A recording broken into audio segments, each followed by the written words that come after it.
Hello and welcome to episode 14 of the We Know Show with my special guest for you today, Daniel Debaun.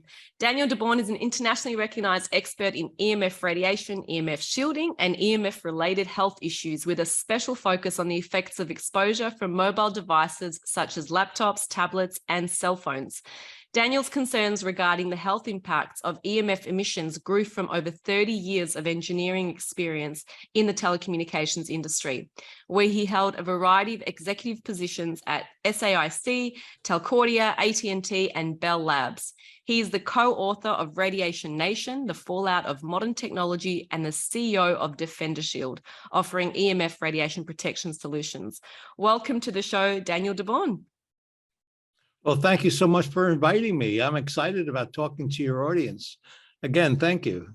Wonderful. Now, I'd like to start off by you telling us about your experience working in the telco industry and what you uncovered. Well, my steep history is in the telecom space. I worked for Bell Labs literally when cell phones were being created. So I started fairly long ago, and my role in Bell Labs and subsequently in the other telecommunications companies were to define the standards with specifications, and then look at the technologies that were going to be deployed in the networks. And I would test them to see how compliant they were to the standards we created. So my staff, my teams did this kind of work for years and years, and we were considered the experts in the industry with the role we played. And so my experiences evolved, and when I got into my 50s, I retired actually fairly young, and it turns out my adult sons were visiting me, and they had their laptops in their laps, and they said that they had it on for several hours at a time. And my wife, who's a social worker, said to me, "That can't be good for them. I want grandchildren." And of course, she was referring to the RF signals coming out of a laptop, and the extremely low frequency stuff coming out of a laptop. And that suggesting that could be dangerous. And I said, absolutely not. The power levels are too low. And, there can't be an influence to the cell. I've been doing this for a long time, and I don't believe it would be possible that you could have that kind of potential dangers to the body. It turns out that I sort of thought about it a tiny bit, and I hadn't done that before.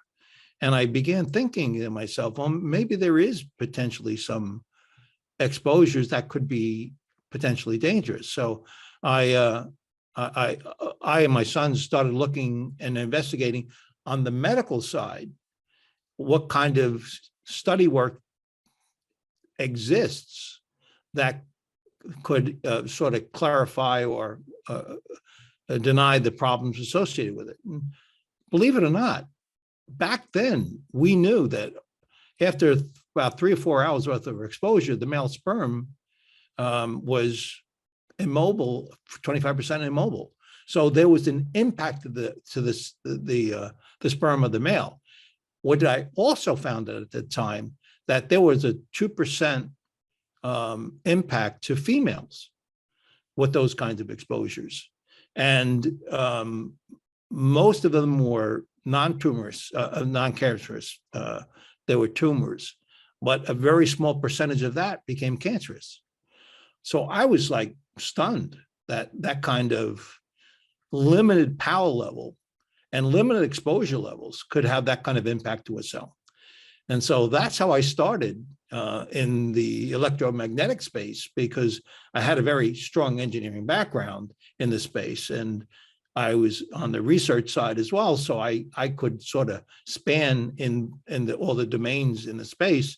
And as time went on, we became more and more the experts in the industry, and we're trying to help educate those as well as create products that help them defend themselves. So that's how I got started. Oh, I love this. There are think it was over 2,000 independent research studies concerning biological effects of wireless radiation. I understand a large portion of your research investigates the impact EMF plays on human health.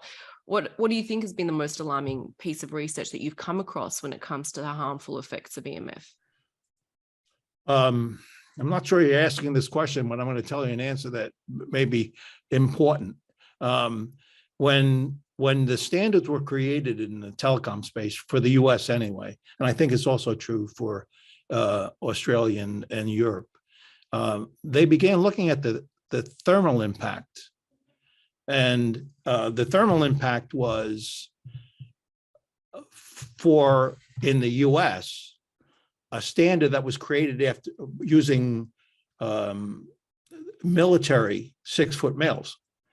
And they looked at the data related to that, and they found that a 1.6 watts per kilogram signal could penetrate the skull of a male, that 6-foot male, on the average, by 1 to 2 inches, and increase it by 1 to 2 degrees.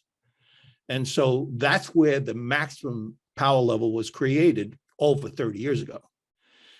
The real interesting observation to me was when I looked into investigated all the studies that exist, we're not so worried about the thermal. It's the biological impacts to the body that really is the most challenging for the human body. And after exposures over time, it may get worse and worse. What that really means is, when I was in Bell Labs, there were mainframe computers that were 100 feet away from me. They had all sorts of power being emitted from it. And today I have it in my cell phone. Mm-hmm. All the power of that mainframe is in my cell phone and in my pocket. All of a sudden, all this stuff started getting closer and closer and closer to us.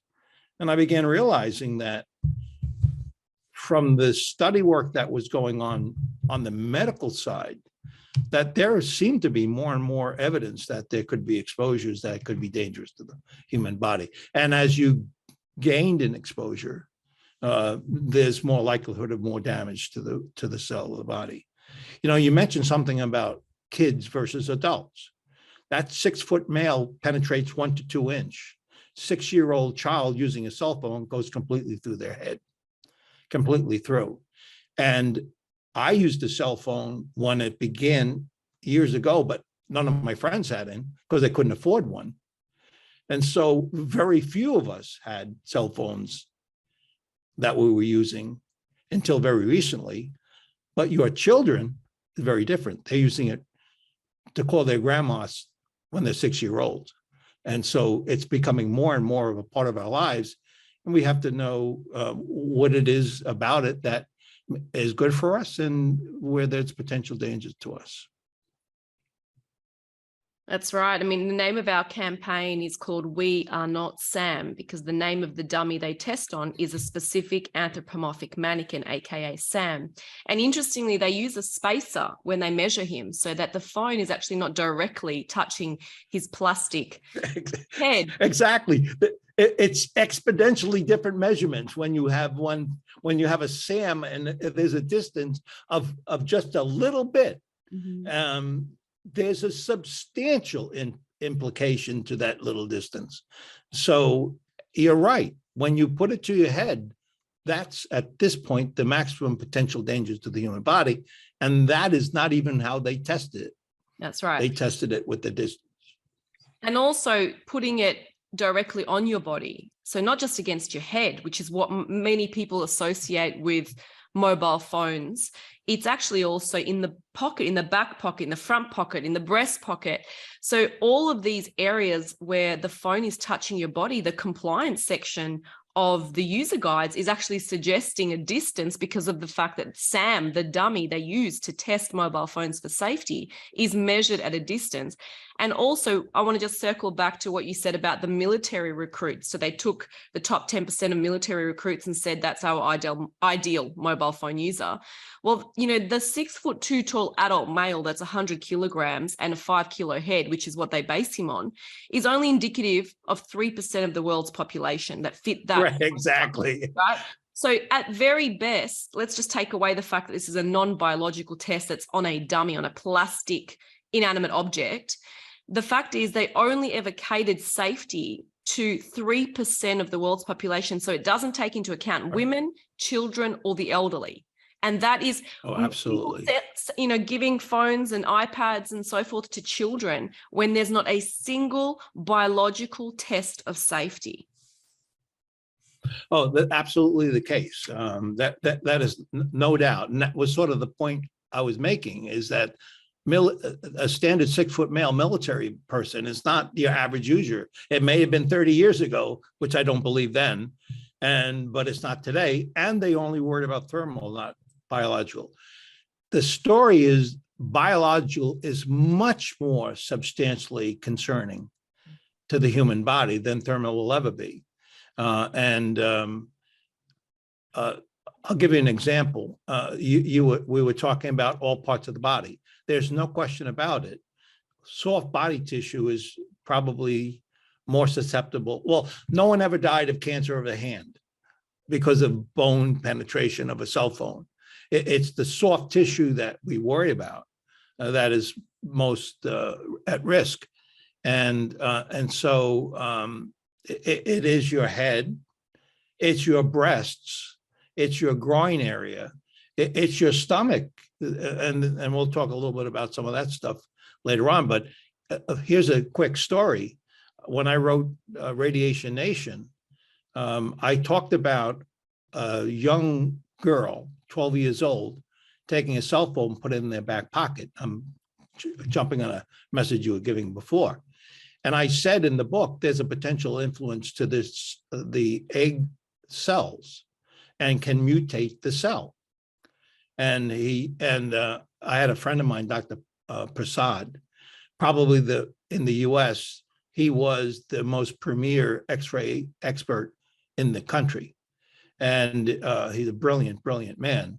And I had him read my book, and he said, "Oh, that can't be true, Dan." And I said, "Well, you know, there's a distance of less than a foot. And that would mean there's at least a higher level of emissions to that cell that are still in the danger zone. And that is a potential that's real." And then about 3 or 4 years later, he called me up and he said a young woman came into his clinic, and she was pregnant and a high-tech lady, and she had all this electronics around her. She had a child, and it was stillborn with several mutated cells that he couldn't describe how they got it. And he said, "You know, I can only point my finger towards the argument you ran, which is when I was really, really close to the womb with a cell phone in the back pocket, that could have influenced." That was actually reinforced within San Diego several years ago. They had women in the first trimester that were they were monitoring the RF levels in their environment, and then at the conclusion of the study, what they found was they were 3 times more likely to have a miscarriage at high RF exposure levels. So there was another case in which there was some data that suggested that there could be a implication to a close proximity to an RF signal to the soft tissue of the human body, particularly a woman having a child. So the problem with these kinds of things is it's not statistically significant. So a lot of us in the industry can't conclude that it is really a definitive problem with high confidence levels because the populations are too small. But there's been an awful lot of anecdotal studies And if you look at the metadata, the data of all those individuals, and you combine it and look at it at a higher level, there seems to be a good indication there may be these kinds of exposures that could be endangering the human body. Mm. And I mean, the court system rules in favor usually of the industries because it's innocent until proven guilty, and guilty can take decades, as we've seen with asbestos, tobacco. And I guess, for me, it really comes down to the way in which they safety test, because if they would have tested for biological safety, and I'd like for you to get into biological safety and what that would look like, because most people have no barometer for what the comparison or the contrast is. Then we would potentially be using far, far more safe technology than we are now. And if the regulatory bodies were helping parents and schools self-regulate, we would be in a very different position than the addiction that we're seeing far, far more now with kids, and particularly with younger kids. So could you speak to us more about what a biological effect and a biological safety test, I should say, what would that look like if that was done in a way that could measure for safety? You and I were chatting a little bit before we started the podcast about your husband being electrohypersensitive. Yeah. That is literally a biological response to RF exposures. The RF Wi-Fi signal, the Bluetooth signal, the cell tower signal, all of these are Wi-Fi transmitting signals, and they potentially can influence the cell of the body. And so electromagnetic radiation is symptomatic of exposure. We have a fairly reasonable amount of study work that shows that there has been some documentation of exposures that have created symptoms of the body. And believe it or not, it's about 20% of our population. There's been study data that shows about 20%. And of that, 80% are women. And we don't really know why. Science doesn't really know why women are more affected than men. Canary in the coal mine, whatever may you want to call it. We know that it's exposures. But these kinds of electromagnetic exposures can be extreme to the extent where you have an electromagnetic radiation exposure, hypersensitivity, but it can be in the form of neurological impacts, psychological impacts, tingling. Your eyes may hurt. You may have tendinitis, insomnia. There's stress, burning sensations. Oftentimes when I work with clinics, I talk about the when you have what do you call it? Concussion. They're concussion-like symptoms or flu-like symptoms. So you don't even know that you have symptoms from an exposure, but if you're standing next to a Wi-Fi router, that could be part of your problem. And so becoming aware of the symptoms you have and the associations that can exist actually can help you improve those, or at least minimize them to some extent. Yeah, and interestingly, there's what's called finite difference time domain, FDTD, and it's an algorithm. It's widely accepted. It's a computer simulation method for specific absorption rate, which is what they check with mobile phones for safety. But this method actually adapts really well to tissue models, which are derived from MRIs or CT scans. And this actual model is available for testing rather than a plastic dummy called SAM, but the industry choose to ignore it. So I am wondering why after 30 years, they're still getting away with testing for safety on a plastic dummy. That's a great question, because there seems to be history of a lot of things like that.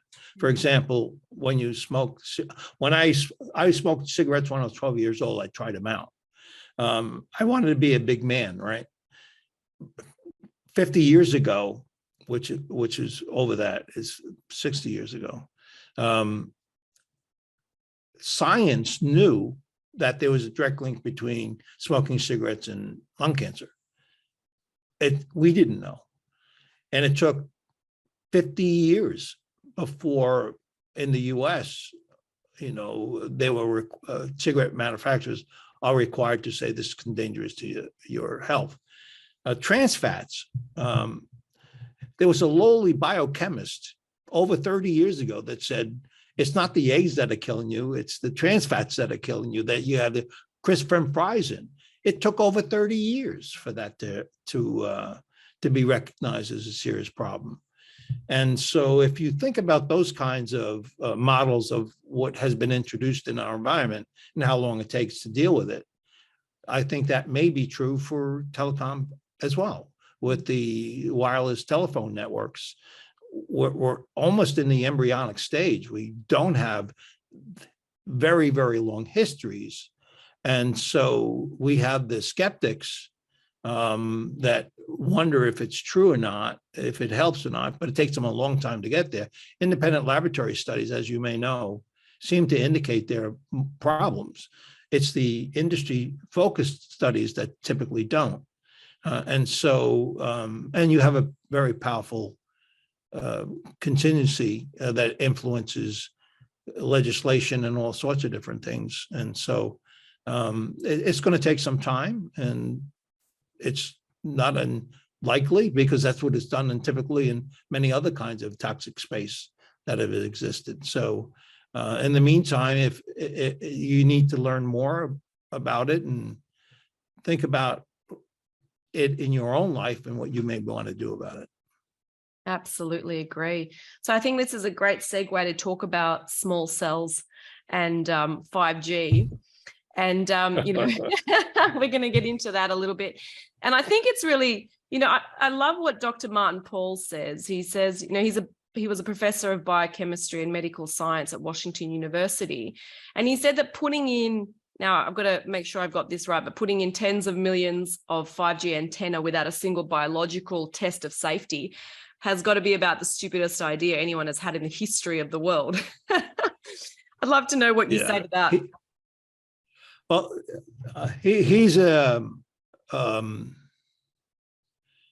He has a very strong position about what his study work is. He's the one actually, I personally applaud his work. He talks about the cell breakdown with the calcium channel penetration and nitrite oxide builds out within the cell and it mutates DNA, damages the cell. What I like to point out about that is the kind of problems that we have in the biochemistry space is far beyond the cell mutation. It's not just the cancer that he's leading towards in his study work. It is really the implication to the human body, like your husband with electromagnetic hypersensitivity. Those are more chronic. What I haven't talked about is children in the classroom. They have Wi-Fi's and they have transmitters and they're all in the classroom.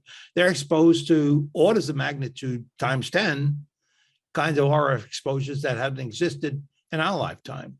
And that has been correlated to some of the behavioral issues that are occurring in the classroom with these kinds of exposures. That, in a sense, is far more concerning than a cell breakdown that causes cancer. It's very, very low probabilities of that.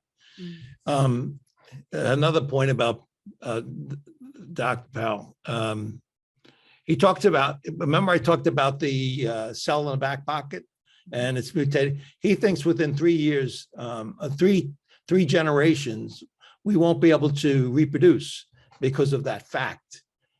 He doesn't know statistics. Statistics suggest that not all females are going to put a cell phone in their back pocket. So I'm not sure it's quite as drastic as he's saying it, but it's certainly true that the foundational message is legitimate. There could be dangers and you got to be careful about it. Mm-hmm. Absolutely. And with the 5G, which is he's referring to, most of 5G that's been deployed today is lower than the RF signals, frequency rates of the RF signals today. they're under 1 gigahertz. So those kinds of things we have a pretty good understanding of. It's when it starts getting into the higher rates, which are, as you were pointing out, in the small cell sites, that it becomes potentially more concerning. And those deployments are occurring. They're occurring in the business spaces, as well as the private residence. And those 5G signals are at rates. The RF that's been around us all these years is less than 10 gigahertz. For the audience, 1 gigahertz is 1 billion cycles per second. 10 gigahertz is 10 billion cycles per second. Well, when you start talking about small cell sites, you're talking about 20 billion cycles per second, 20 gigahertz, up to, in the US, 90 gigahertz. But it can go up to 300 gigahertz in the 5G space. And so that's what he's referring to, is that there's these new transmitted signals that are coming into the marketplace, and they could be potentially have a different, maybe more critical impact into the human body. Let's talk a little bit about, it's not just the frequency rate that you worry about, which his concern was. You're worried about when you use your cell phone and you connect to a tower, you're using 1 RF transmission to reach that tower. And the tower is using 1 transmission to meet your cell phone. And so typically it's 900 kilohertz, excuse me. And it connects using that transmission. When you use 5G cell sites, the 20 gigahertz signal can't go very far. In fact, it can today, using the technology they have, can go up to 750 feet. I don't remember how much linear. It's about 20. It's about 750 feet, and it turns out that to get there, they're using 2 transmitters. Those 2 transmitters have 2 antennas that are converging the power at the 1 point. That 1 point could be your Wi-Fi, it could be your TV, it can be your cell phone in your hand, in your head. And so that convergence, what they refer to as beaming, is actually 2 transmitted power signals that are being transmitted. And so it's not just the RF signal that is different, it's also the transmission, multiple transmissions occurring to get the data from one place to the other. So there are technology advances to enable us to do very high broadband services to the home, but there's also technologies being used that we don't have any knowledge about. We really don't have any study. Although, I'll tell you about one thing. One thing we haven't talked about is when you talk about RF signals, you talk about what it does to you. When you have it to your head, there's a couple of things going on. Your blood-brain barrier is diminished when you're using that cell phone. So your brain, in a sense, is more potentially endangered, particularly the frontal lobe, because of the soft tissue in the frontal lobe. But it's also true that it suppresses immune. When you have an RF signal close like that, your immune system is suppressed. Ali Johansson, I love the guy. He's been in this business for quite a number of years, and he read my book as well. And he talks about the mechanics of breakdown in the microbiome and all the things related to a body responding to an RF signal. And with the 5G, there has been a couple of studies, not statistically significant, but there have been a couple about immune response at 20 gigahertz. The bugs like it. One of the problems with RF signal exposures is there's high levels of DevC, which is a biome within the gut. Higher elevations is not necessarily good, and it's been associated with RF signals. It turns out at 20 gigahertz, the bugs love that as well. So we know that there seems to be similar, if not more extreme response by the body at these higher rates, but none of us really know enough, nor has there been study enough for us to really understand the impact. And that's where Dr. Powell's correct. We don't really know what's happening because no one's done any study work on it. Mm-hmm. Well, we don't know, that's right, but we do know where this technology wants to go. You know, that they definitely want more things with microchips and antennas that this technology can read. And for that to happen, they need it in closer proximity to us and our things. And data is the new gold. You know, data is the new gold. And we know this now. And most people aren't, you know, shy to admit. Yeah. Remember with 6G, it's 900 gigahertz. It's almost a terahertz. That is that is the X-ray range. You know, and so, you know, you're going from non-ionizing radiation to an ionizing radiation. And that's what's happening, which is known to be more dangerous to the cell. And so you're right.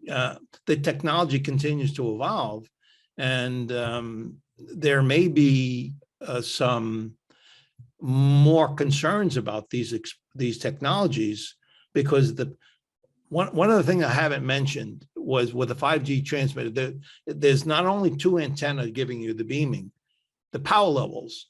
When you talk about a cell phone, it's 1.6 watts per kilogram, right? That's a cell phone. When you have a tower, it's about 40 watts per kilogram from the tower. And so that small cell site that's in front of your home has to transmit at least 40 watts per kilogram for you to get the signal that distance. So that power level has never been around your home, ever. And so that kind of increased power level at a constant load is not really well understood as well. Although there are corollary data which suggests, for example, if you have a heavy user as a cell phone user, which means several hours a day, after 10 years, you're 3 times more likely to have frontal lobe cancer. And so we know that more heavier use may have a greater impact to the cell than casual use. And we'll talk about casual because that's the way you deal with this stuff. But when it's heavy use, there may be some dangers. At the current levels, there's going to be higher levels when we talk about small cell sites and the technologies that are being deployed for that and beyond. Mm-hmm. Yeah, I mean, let's get into the topic of children, because I know this is something that you and I have a very, you know, soft spot for, especially when it comes to technology and safe technology. You were recently quoted in a Forbes interview saying that little children have craniums that are soft and not as dense as an adult. And I'm reading this. While a signal might enter an adult male's skull about 1 to 2 inches, it goes completely through a 6-year-old. So the question might be, what happens to a 6-year-old when a cell signal goes entirely through the cranium? Unfortunately, we don't know, because this technology hasn't been around long enough to fully determine the effect and show correlating statistics. Now, putting statistics aside, because one of the things that I'm really focused on, it's a recent interview that I did, and it was titled, with Dr. Amanda Folmer, it was titled Questioning the Way, Not the Why. So we can get in, but, you know, there's too many theories, I would say, about why, but questioning the way, when we can see the trajectory of where this is going to get more technology in schools, more technology in homes, more technology on our streets, etc., in our cities, putting all the whys aside, but putting the statistics aside as well, what would be your message to parents, to caregivers, to grandparents, to schools when it comes to EMF mitigation and safeguarding the health of our children? So it is a soft spot with me. It turns out there's an exposure that's starting at the earliest of ages, and it goes on for a lifetime. And so a statistic here's a fact. A cell phone is 1.6 watts per kilogram. When you have that kind of exposure over a period of time, as I said, it can be more dangerous depending on load. Do you know it takes 0.1 watt to mutate a cell? There's been studies at the frontal lobe level where 0.1 watts, 15 times less the power level of a typical cell phone, can mutate a cell. So we know that that's true in adults from some data that we've seen. It's not statistically significant, but it's certainly indication that is a potential problem, that having exposure at the earliest of ages can start impacting the children earlier and with the soft tissue more quickly. And so those are the kinds of concerns. And believe it or not, I'm concerned about the use of technology in the school environment, where it's typically wireless, not wireline. And as a result of that, there's a concentration of RF signal to the young child for very long periods of time. There's been some study that shows the stress levels, concentration levels, and things like that actually are as a result of those exposures, but there's not enough scientific evidence. And that's where precautionary measurements come in. You know, like you really should think about exposures in any of the environments. And with the school, if you can, guide the school systems to go wireline versus wireless, go short periods of time using wireless. There's a lot of things you can actually do to help reduce the potential dangers of a user, and particularly at the child level. Yeah, I mean, I've visited many schools in my time as a safe tech advocate, because I live here in beautiful Byron Bay, and our community is quite aware of these dangers. You know, been speaking to community members. I've been doing the presentations to, you know, parent bodies, and you know, it does take a lot of convincing and cost for a school to go hardwired. And you know, Ethernet cables, and basically using, like you said, wired rather than wireless. But I'd like for you to speak into more of that. You know, what is best practice when it comes to utilizing safe tech in our school environments? You know, exposure duration is a fairly important point. And so I always encourage, if you can't, if you have to have it, use it for shorter periods of time. If you use a cell phone for 10 minutes on your head and then you put it down, you're never going to have to worry about the impact of that. The duration of time is sort of pretty important to the exposure. So like in school systems, if you want to do the wireless, maybe you can figure a way of scheduling those RF signals in those school environments for shorter periods of time and limit the kind of exposure rather than having it throughout a full day. And that may be as a compromise to wireline. Wireline is where you literally take a wire from a Ethernet switch and you bring it in, you plug it into the back of a laptop. And then there's literally no RF signal exposure when you do those kinds of things. That's hard to achieve in the school system. But I think limiting time is a smart way of trying to deal with exposures for kids at a younger age. Mm-hmm. And I mean, when it comes to protecting our children, the industry haven't proven that they are capable of that because they don't test to measure the safety of children. But then how do we trust this industry and these regulatory bodies to create better standards when they have knowingly suppressed, you know, the truth and the health of millions of children for so long? So this is where we talked about other technologies. It took years and years and years and years, regardless of what anybody did. It takes years to try to modify this. Even in the US, the FCC lost in a recent court about a year or two ago. And they lost in court because they didn't look at the data.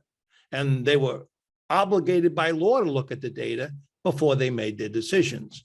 And so that is industry at play. And so remember this, you're the architect of your own destiny. I mean, the reality of it is you can control what you have.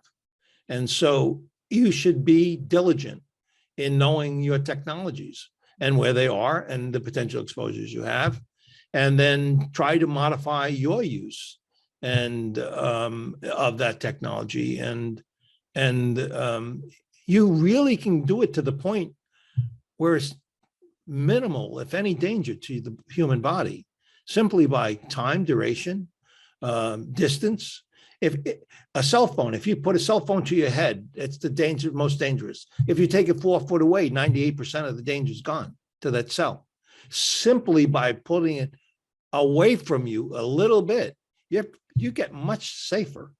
And so simple little things like pulling away a little bit, turning them off. When you have a cell phone, you have a Wi-Fi signal, Bluetooth, and a cell connection. You have 3 transmitters in there. I don't use 3 transmitters. I only use 1. Turn the other ones off. You don't need them. So I talk about that as bees in the room. When you can, 1 bee won't kill you, 1,000 will. So you want to take it and take the RF signal and reduce the number of RF signals in the room, the number of bees in the room, and you become more safe simply by turning stuff off you're not using. Connecting wire to your cell phone, to your TV. You don't need a Wi-Fi signal to the TV and that transmit. You can just turn that stuff off. Take a router, move it back in the garage. You don't need it in the living room. Simply putting it away from you a little bit can really help reduce those exposures that potentially can have danger to you and the young ones in your family. So there's simple things you do. You are the architect of your destiny, and you don't worry about your neighbor because you can't control your neighbor. You don't worry about regulation because you can't control regulation, but there are things you can do that can relatively keep you safe. Well, I just got goosebumps, Daniel. So I think you've just nailed it. Distance is your friend. And, we've got to empower ourselves to make choices in our own homes and our own communities. I love that message. And I'm very much supportive and an example of that. So I've often said that we need behavior change when it comes to wireless devices and, the constant need for the dopamine hits, which is part of the addiction that's taking place. And we need to be wary of what we consent to. Our purchasing behavior is consent. So if we don't want something, no question, we don't buy it. That's right. And there are many products on the market, not just, we're not talking about just phones or devices. We're talking about many products on the market that do, in my opinion, seem to put a band-aid on, let's say, a tumor. There are products that sort of mitigate things to a certain degree. And I do believe that we have access to information, to products, to communities, to be able to create a way forward. And we can do that. And we can choose what we use, when we use it, how we use it, where we put it, like you said. And that's why I love that you've created the DefenderShield products. I use them myself, and it does reduce the EMF risks for me because of the air tubes.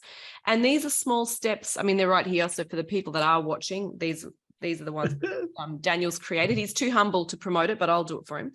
But you've created DefenderShield, it does reduce EMF risks because of the air tubes, because I think this is a small step, but a giant leap later when people realize they've got to get wireless devices off their bodies. Wearable tech should literally come with warning labels. Yeah, in fact, I haven't gone through the story about what's the best to worst. The worst is putting it directly against your head, right? And so what's better than that? Putting it in your hand and using a speaker.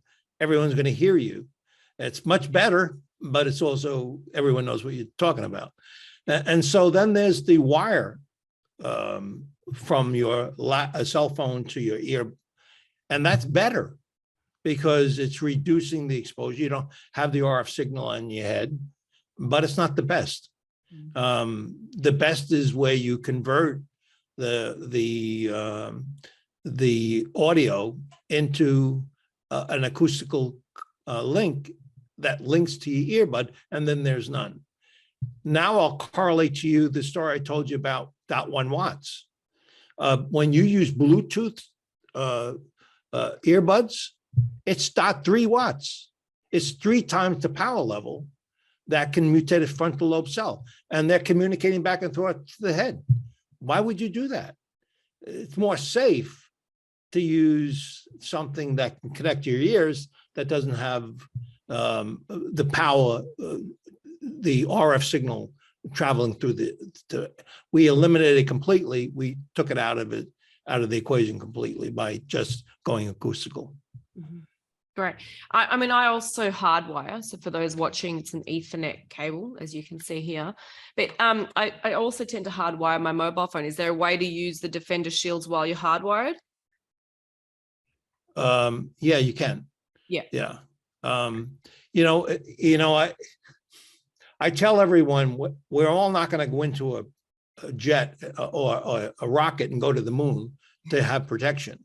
You got to figure out another way of doing it. And time and distance was what we talked about with DefenderShield. It's all about protecting the human body when it's close to you, and that's all it is. And I use my cell phone. You use your cell phone. I'm not going to stop doing that. But I do provide. I don't want everyone to hear my story. So I have a shield between the device and my body, and so it's being prudent about the technology and the use of technology. Yeah, and one of our mottos is how to stay safe in a tech-obsessed world. And there are many steps that we take. And you're right. That's why I said about small steps, but giant leaps later on. It's all about the small no question about it. Yeah. And then once there's no doubt about it. It does not take, you are safe, even from your neighbor's transmission, if you do certain things within your own environment that you can control. Like as I said, a cell phone that has 3 transmitted, turn it to 1. When you come in at night, put it in your hallway, not your bedroom. You take the technologies and putting them in space where you're minimizing danger because there's a lot of distance between you and the transmissions. Wi-Fi, I have a little $10 timer, and at night it goes off. And then during the day at 7 o'clock in the morning, it goes back on. So I always have my Wi-Fi, but it's particularly at night, it's not exposing the family to RF signals. So there are simple things you can do that really ultimately make you quite safe. And I love this because we're talking about digital wellness, which should become far, far more exposed. Let's put exposure on digital wellness, which is great. Well, I'm telling you, when we started off, I would get phone calls from a lot of people who were suffering, and I could help them isolate where the problems could be and help them improve their lifestyle. And it was all about digital wellness at that point.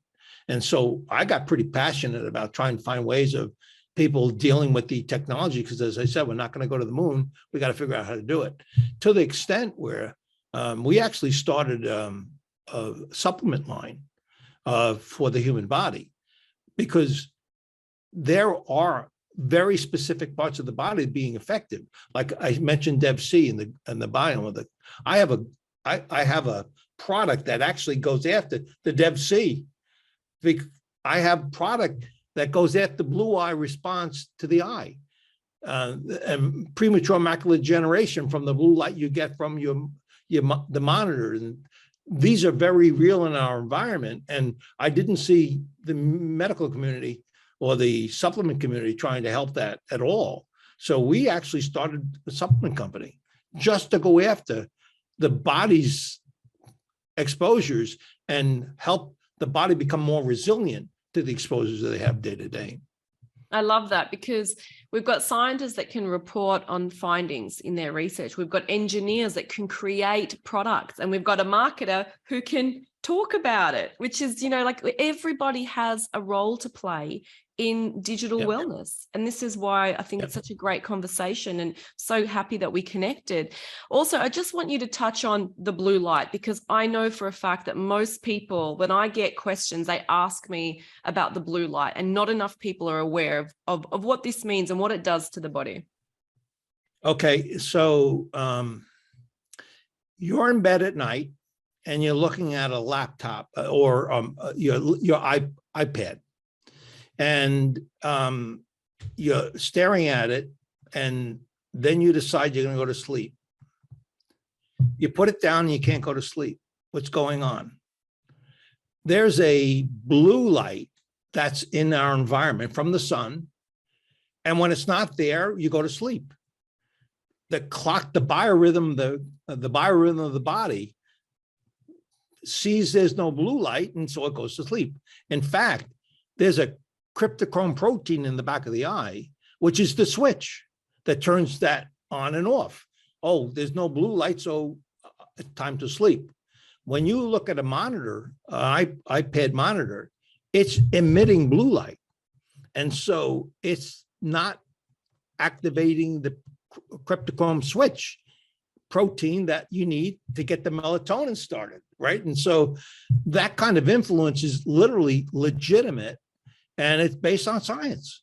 And so I talk about not only that, by the way, but I talk about the sanctity of the bedroom.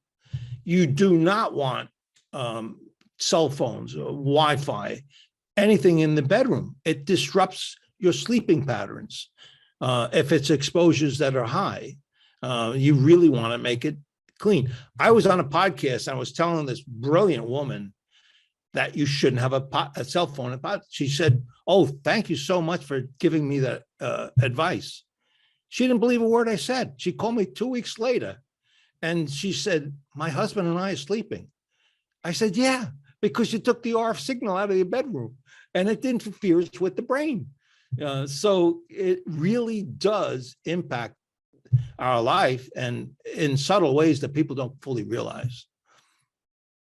That's absolutely right. I mean, the fact is we've got to create a sleep sanctuary, particularly for ourselves and our family members, because at the end of the day, why do most people want to sleep with a mobile phone next to their bed? Research shows is because it's an alarm clock for them. So get an old-fashioned alarm clock. Exactly. It will still tell you the time. It's not just your phone. Yeah. This little device has become so handy because, you get your emails on it. You can watch some little movie clips on it. Everything is so conveniently placed, including your alarm clock, that it's become almost an extra limb of sorts that we feel that we've got to take it to bed with us because it's part of us. And it's not part of us. It's a tool. And we have to treat it as a tool that does not belong in the bedroom. Yeah. And, like the RF signals being transmitted in the bedroom goes through your eye when you're sleeping, and it disrupts the brain. So there's a clear path, very undisrupted path to the frontal lobe, and it's disrupting the sleeping pattern. I mean, sometimes these patterns can get so disruptive that you're walking and your brain's asleep, and you are sleeping and the brain's awake. The delta versus other patterns are disrupted from the RF signal that's in your bedroom. And so you really just, if you can, you want to move those kinds of things away and see if you have a better sleep. You'll find it helps in so many different ways with the circadian rhythm of the body, which means you don't recover if you don't sleep right. And there's a whole bunch of stuff associated with it. Absolutely. And I just want you to say that again, even when your eyes are closed. Oh, yeah. I have an eye mask I created for that very reason, is that because RF signals can go right through the eye and goes direct path to the brain. And so for some, it's been a very effective way of helping them in a more deep sleep pattern because we've found a way of reducing the exposures that they have. They shouldn't have it in the bedroom. They should be out, but some environments can't filter out enough where it's at levels that are safe. Well, speaking of having your eyes closed and having a beautiful dream, I'd love for you to speak about, as my final question to you today for our amazing interview, what you dream about in terms of a future for ourselves and for our children and for technology, and how does that look? What does that look like? Tell me. I can look at it 50 years from now, and it's not going to be a problem at all because we're going to understand it. We're going to have experience with it, and the human body is going to have years of experience as well. And so the fact that we're exposed to something, the human body is responding to something that's never existed. So it really doesn't know what to do. So stuff is getting inside. Maybe over time, our bodies emerge and sort of beef up their defense systems. And I suspect that some of that's going to happen. There are technologies that can really reduce, if not eliminate, the potential dangers of an RF signal. Very, very, very expensive to do. And that's why it's not in the mainstream today. But I expect some of that's going to start coming into the marketplace in time. And you'll find that we'll be very symbiotic with the technologies around us. But that's 50 years from now. Well, we might still be around, who knows, hey? But at least we played our part. Maybe you, but not me. Depends how well this technology plays itself out.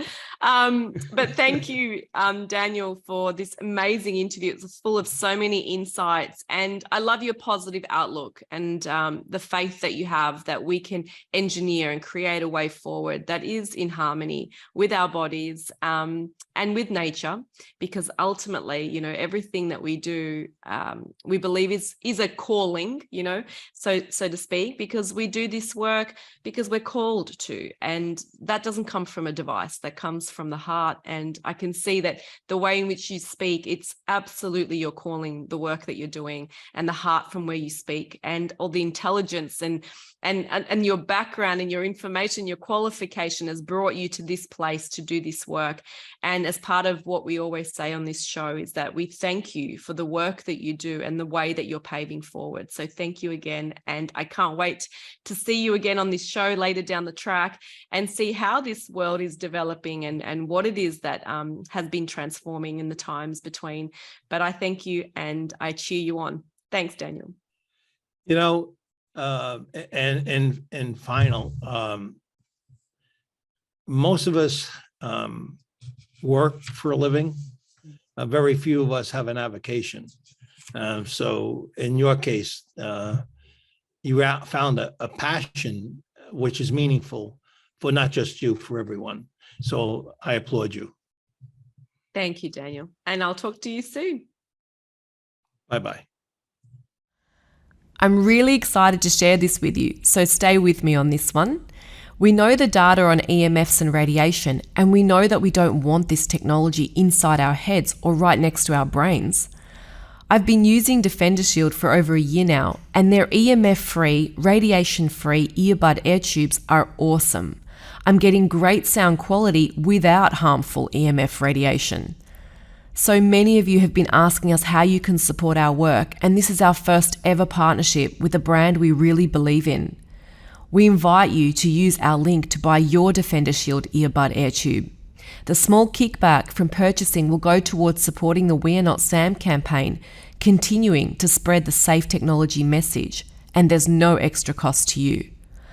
Look out for our discount codes and special offers for this product. Even at full retail price, the DefenderShield earbud air tube are around half the cost of Apple AirPods and safer. We are going to continue sharing information with our awakened community on the truth of technology and how to minimize the effects of EMFs and finding safer alternatives. Find the link in the show notes to purchase your DefenderShield earbud air tube. Feel free to share with family and friends. Thanks for listening, and we really appreciate your support.